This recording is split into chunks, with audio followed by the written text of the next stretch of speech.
The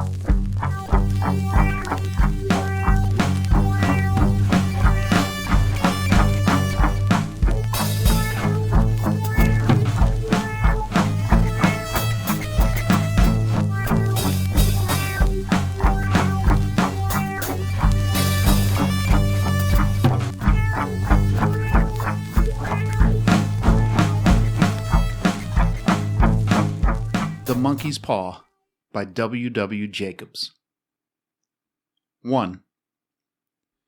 Without, the night was cold and wet, but in the small parlor of Laburnum Villa, the blinds were drawn, and the fire burned brightly. Father and son were at chess, the former, who possessed ideas about the game involving radical changes, putting his king into such sharp and unnecessary perils that it even provoked comment from the white-haired old lady knitting placidly by the fire.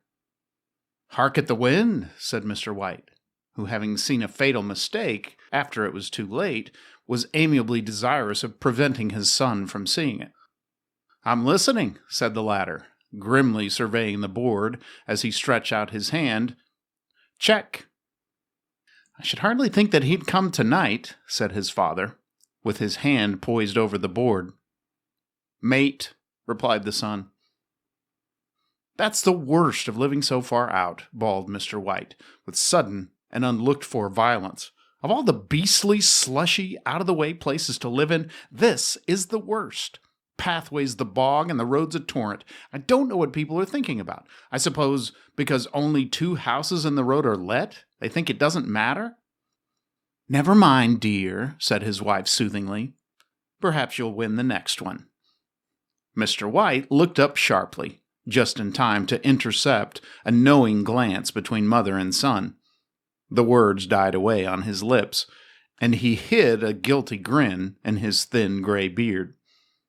"There he is," said Herbert White, as the gate banged to loudly and heavy footsteps came toward the door.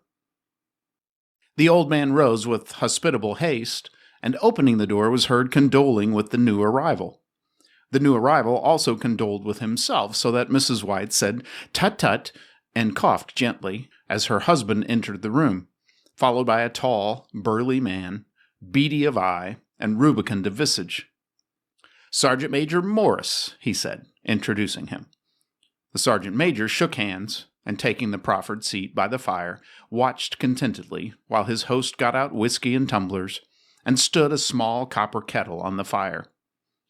At the 3rd glass, his eyes got brighter, and he began to talk, the little family circle regarding with eager interest this visitor from distant parts, as he squared his broad shoulders in the chair and spoke of wild scenes and doughty deeds, of wars and plagues and strange peoples. 21 years of it," said Mr. White, nodding at his wife and son. "When he went away, he was a slip of a youth in the warehouse. Now look at him." "He don't look to have taken much harm," said Mrs. White politely. "I'd like to go to India myself," said the old man, "just to look round a bit, you know." "Better where you are," said the sergeant major, shaking his head. He put down the empty glass, and sighing softly, shook it again. "I should like to see those temples and fakirs and jugglers," said the old man. "What was that you started telling me the other day about a monkey's paw or something, Morris?" "Nothing," said the soldier hastily. "Leastways, nothing worth hearing." "Monkey's paw?" said Mrs. White curiously. "Well, it's just a bit of what you might call magic, perhaps," said the sergeant major, offhandedly. His 3 listeners leaned forward eagerly. The visitor absent-mindedly put his empty glass to his lips, and then set it down again. His host filled it for him. "To look at," said the sergeant major, fumbling in his pocket, "it's just an ordinary little paw, dried to a mummy." He took something out of his pocket and proffered it. Mrs. White drew back with a grimace, but her son, taking it, examined it curiously. "And what is there special about it?" inquired Mr. White as he took it from his son, and having examined it, placed it upon the table. "It had a spell put on it by an old fakir," said the sergeant major. "A very holy man. He wanted to show that fate ruled people's lives, and that those who interfered with it did so to their sorrow. He put a spell on it so that 3 separate men could each have 3 wishes from it. His manner was so impressive that his hearers were conscious that their light laughter jarred somewhat. "Well, why don't you have 3, sir?" said Herbert White, cleverly. The soldier regarded him in the way that middle age is wont to regard presumptuous youth. "I have," he said quietly, and his blotchy face whitened. "And did you really have the 3 wishes granted?" asked Mrs. White. "I did," said the sergeant major, and his glass tapped against his strong teeth. "And has anybody else wished?" persisted the old lady. "The first man had his 3 wishes, yes," was the reply. "I don't know what the first 2 were, but the third was for death. That's how I got the paw." His tones were so grave that a hush fell upon the group. "If you've had your 3 wishes, it's no good to you now then, Morris," said the old man at last. "What do you keep it for?" The soldier shook his head. "Fancy, I suppose," he said slowly. "I did have some idea of selling it, but I don't think I will. It has caused enough mischief already. Besides, people won't buy. They think it's a fairy tale. Some of them, and those who do think anything of it, want to try it first and pay me afterward." "If you could have another 3 wishes," said the old man, eyeing him keenly, "would you have them?" "I don't know," said the other. "I don't know." He took the paw, and dangling it between his forefinger and thumb, suddenly threw it upon the fire. White, with a slight cry, stooped down and snatched it off. "Better let it burn," said the soldier solemnly. "If you don't want it, Morris," said the other, "give it to me." "I won't," said his friend doggedly. "I threw it on the fire. If you keep it, don't blame me for what happens. Pitch it on the fire again like a sensible man." The other shook his head and examined his new possession closely. "How do you do it?" he inquired. "Hold it up in your right hand and wish aloud," said the sergeant major. "But I warn you of the consequences." "Sounds like the Arabian Nights," said Mrs. White, as she rose and began to set the supper. "Don't you think you might wish for 4 pairs of hands for me?" Her husband drew the talisman from his pocket, and then all 3 burst into laughter, as the sergeant major, with a look of alarm on his face, caught him by the arm. "If you must wish," he said gruffly, "wish for something sensible." Mr. White dropped it back in his pocket, and placing chairs, motioned his friend to the table. In the business of supper, the talisman was partly forgotten, and afterward the 3 sat listening in an enthralled fashion to a second installment of the soldier's adventures in India. "If the tale about the monkey's paw is not more truthful than those he has been telling us," said Herbert, as the door closed behind the guest, just in time for him to catch the last train, "we shan't make much out of it." "Did you give him anything for it, father?" inquired Mrs. White, regarding her husband closely. "A trifle," said he, coloring slightly. "He didn't want it, but I made him take it, and he pressed me again to throw it away." "Likely," said Herbert, with pretended horror. "Why, we're going to be rich and famous and happy. Wish to be an emperor, father, to begin with. Then you can't be henpecked." He darted round the table, pursued by the maligned Mrs. White, armed with an antimacassar.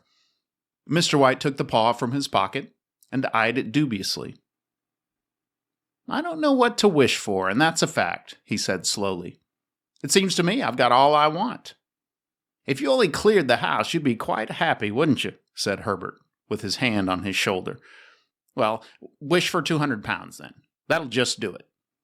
His father, smiling shamefacedly at his own credulity, held up the talisman, as his son, with a solemn face, somewhat marred by a wink at his mother, sat down at the piano and struck a few impressive chords.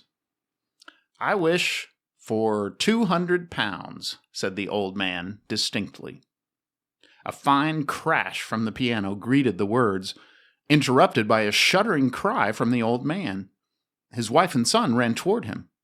"It moved!" he cried, with a glance of disgust at the object as it lay on the floor. "As I wished, it twisted in my hand like a snake." "Well, I don't see the money," said his son as he picked it up and placed it on the table, "and I bet I never shall." "It must have been your fancy, father," said his wife, regarding him anxiously. He shook his head. "Never mind, though. There's no harm done. But it gave me a shock all the same." They sat down by the fire again, while the two men finished their pipes. Outside, the wind was higher than ever, and the old man started nervously at the sound of a door banging upstairs. A silence, unusual and depressing, settled upon all three, which lasted until the old couple rose to retire for the night. "I expect you'll find the cash tied up in a bag in the middle of your bed," said Herbert, as he bade them good night, "and something horrible squatting up on top of the wardrobe, watching you as you pocket your ill-gotten gains." He sat alone in the darkness, gazing at the dying fire, and seeing faces in it.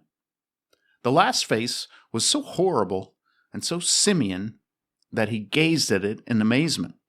It got so vivid that, with a little uneasy laugh, he felt on the table for a glass containing a little water to throw over it. His hand grasped the monkey's paw, and with a little shiver, he wiped his hand on his coat and went up to bed. 2. In the brightness of the wintry sun next morning, as it streamed over the breakfast table, he laughed at his fears. There was an air of prosaic wholesomeness about the room, which it had lacked on the previous night, and the dirty, shriveled little paw was pitched on the sideboard, and with a carelessness which betokened no great belief in its virtues. "I suppose all soldiers are the same," said Mrs. White. "The idea of our listening to such nonsense! How could wishes be granted in these days? And if they could, how could 200 pounds hurt you, father?" "Might drop on his head from the sky," said the frivolous Herbert. "Morris said the things happen so naturally," said his father, "that you might, if you so wished, attribute it to coincidence." "Well, don't break into the money before I come back," said Herbert as he rose from the table. "I'm afraid it'll turn you into a mean, avaricious man, and we shall have to disown you." His mother laughed, and following him to the door, watched him down the road, and returning to the breakfast table, was very happy at the expense of her husband's credulity, all of which did not prevent her from scurrying to the door at the postman's knock, nor preventing her from referring somewhat shortly to retired sergeant majors of bibulous habits when she found that the post brought a tailor's bill. "Herbert will have some more of his funny remarks, I expect, when he comes home," she said, as they sat at dinner. "I dare say," said Mr. White, pouring himself out some beer. "But for all that, the thing moved in my hand. That I'll swear to." "You thought it did," said the old lady soothingly. "I say it did," replied the other. "There was no thought about it. I had just... What's the matter?" His wife made no reply. She was watching the mysterious movements of a man outside who, peering in an undecided fashion at the house, appeared to be trying to make up his mind to enter. In mental connection with the 200 pounds, she noticed that the stranger was well dressed and wore a silk hat of glossy newness. 3 times he paused at the gate and then walked on again. The 4th time he stood with his hand upon it, and then with sudden resolution flung it open and walked up the path. Mrs. White, at the same moment, placed her hands behind her, and hurriedly unfastening the strings of her apron, put that useful article of apparel beneath the cushion of her chair. She brought the stranger, who seemed ill at ease, into the room. He gazed at her furtively, and listened in a preoccupied fashion as the old lady apologized for the appearance of the room and her husband's coat, a garment which he usually reserved for the garden. She then waited, as patiently as her sex would permit, for him to broach his business. But he was at first strangely silent. "I was asked to call," he said at last, and stooped and picked a piece of cotton from his trousers. "I come from Ma and Megan's." The old lady started. "Is anything the matter?" she asked breathlessly. "Has anything happened to Herbert? What is it? What is it?" Her husband interposed. There, there, mother, he said hastily.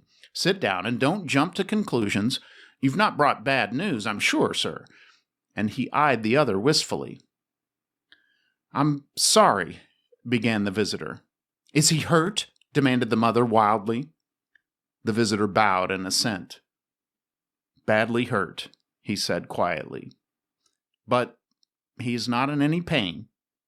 Oh, thank God, said the old woman, clasping her hands. Thank God for that. She broke off suddenly as the sinister meaning of the assurance dawned upon her, and she saw the awful confirmation of her fears in the other's averted face. She caught her breath, and turning to her slow-witted husband, laid her trembling old hand upon his. There was a long silence. He was caught in the machinery, said the visitor at length in a low voice. Caught in the machinery, repeated Mr. White in a dazed fashion. Yes. He sat staring blankly out at the window, and taking his wife's hand between his own, pressed it as he had been wont to do in their old courting days, nearly 40 years before. He was the only one left to us, he said, turning gently to the visitor. It is hard. The other coughed, and rising, walked slowly to the window. The firm wished me to convey their sincere sympathy with you in your great loss, he said, without looking around. I beg that you will understand I'm only their servant, and merely obeying orders. There was no reply. The old woman's face was white, her eyes staring, and her breath inaudible. On the husband's face was a look such as his friend the sergeant might have carried into his first action. I was to say that Ma and Meggins disclaim all responsibility, continued the other. They admit no liability at all, but in consideration of your son's service, they wish to present you with a certain sum as compensation. Mr. White dropped his wife's hand, and rising to his feet, gazed with a look of horror at his visitor. His dry lips shaped the words. How much? 200 pounds, was the answer. Unconscious of his wife's shriek, the old man smiled faintly, put out his hands like a sightless man, and dropped, a senseless heap, to the floor. 3. In the huge new cemetery, some 2 miles distant, the old people buried their dead and came back to a house steeped in shadow and silence. It was all over so quickly that at first they could hardly realize it, and remained in a state of expectation, as though of something else to happen, something else which was to lighten this load, too heavy for old hearts to bear. But the days passed, and expectation gave place to resignation, the hopeless resignation of the old, sometimes miscalled, apathy. Sometimes they hardly exchanged a word, for now they had nothing to talk about, and their days were long to weariness. It was about a week after that the old man, waking suddenly in the night, stretched out his hand and found himself alone. The room was in darkness, and the sound of subdued weeping came from the window. He raised himself in bed and listened. "Come back," he said tenderly. "You'll be cold." "It is colder for my son," said the old woman, and wept afresh. The sound of her sobs died away on his ears. The bed was warm, and his eyes heavy with sleep. He dozed fitfully, and then slept until a sudden wild cry from his wife awoke him with a start. "The paw!" she cried wildly. "The monkey's paw!" He started up in alarm. Where is it? What's the matter?" She came stumbling across the room toward him. "I want it," she said quietly. "You've not destroyed it?" "It's in the parlor on the bracket," he replied, marveling. Why?" She cried and laughed together, and bending over, kissed his cheek. "I only just thought of it," she said hysterically. "Why didn't I think of it before? Why didn't you think of it?" "Think of what?" he questioned. "The other 2 wishes," she replied rapidly. "We've only had one." "Was not that enough?" he demanded fiercely. "No," she cried triumphantly. "We'll have one more. Go down and get it quickly. And wish our boy alive again." The man sat up in bed and flung the bedclothes from his quaking limbs. "Good God, are you mad?" he cried, aghast. "Get it," she panted. "Get it quickly and wish. Oh, my boy, my boy." Her husband struck a match and lit the candle. "Get back to bed," he said unsteadily. "You don't know what you're saying." "We had the first wish granted," said the old woman feverishly. "Why not the second?" "A coincidence," stammered the old man. "Go get it and wish," cried his wife, quivering with excitement. The old man turned and regarded her, and his voice shook. "He has been dead 10 days, and besides, I would not tell you else, but I could only recognize him by his clothing. If he was too terrible for you to see then, how now?" "Bring him back," cried the old woman, and dragged him toward the door. "Do you think I fear the child I have nursed?" He went down into the darkness and felt his way to the parlor and then to the mantelpiece. The talisman was in its place, and a horrible fear that the unspoken wish might bring his mutilated son before him ere he could escape the room seized upon him, and he caught his breath as he found that he had lost the direction of the door. His brow cold with sweat, he felt his way round the table and groped along the wall until he found himself in the small passage with the unwholesome thing in his hand. Even his wife's face seemed changed as he entered the room. It was white and expectant, and to his fears seemed to have an unnatural look upon it. He was afraid of her. "Wish!" she cried in a strong voice. "It is foolish and wicked," he faltered.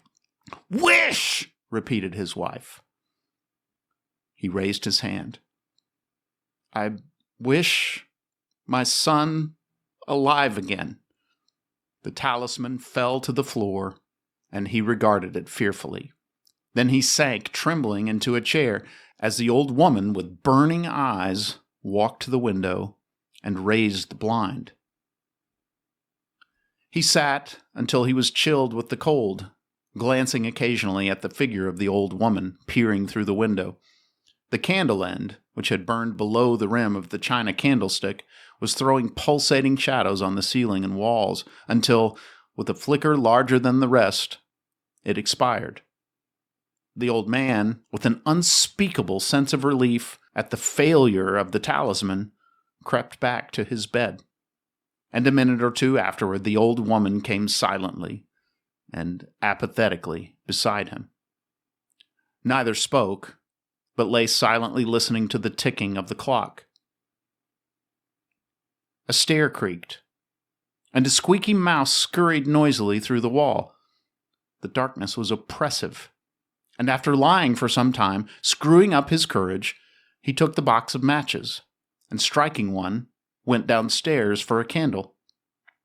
At the foot of the stairs the match went out, and he paused to strike another, and at the same moment a knock, so quiet and stealthy as to be scarcely audible, sounded on the front door.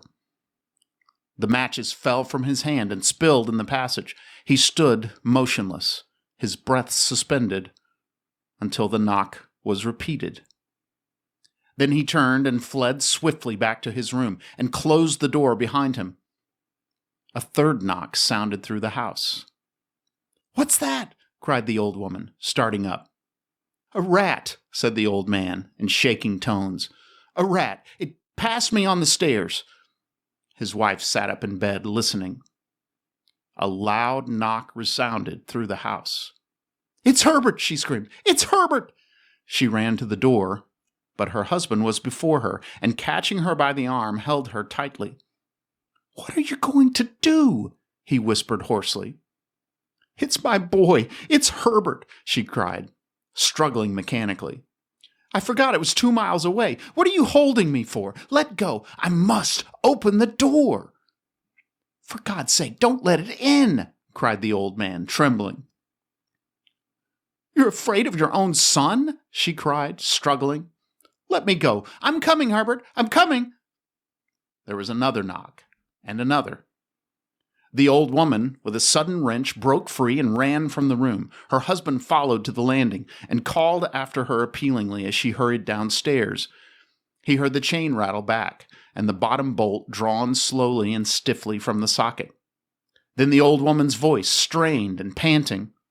"The bolt!" she cried loudly. "Come down! I can't reach it!" But her husband was on his hands and knees, groping wildly on the floor in search of the paw. If he could only find it before the thing outside got in. A perfect fusillade of knocks reverberated through the house, and he heard the scraping of a chair as his wife put it down in the passage against the door. He heard the creaking of the bolt as it came slowly back, and at the same moment he found the monkey's paw and frantically breathed his third and last wish. The knocking ceased suddenly, although the echoes of it were still in the house. He heard the chair drawn back, and the door opened. A cold wind rushed up the staircase, and a long, loud wail of disappointment and misery from his wife gave him courage to run down to her side and then to the gate beyond. The street lamp flickering opposite shone on a quiet and deserted road.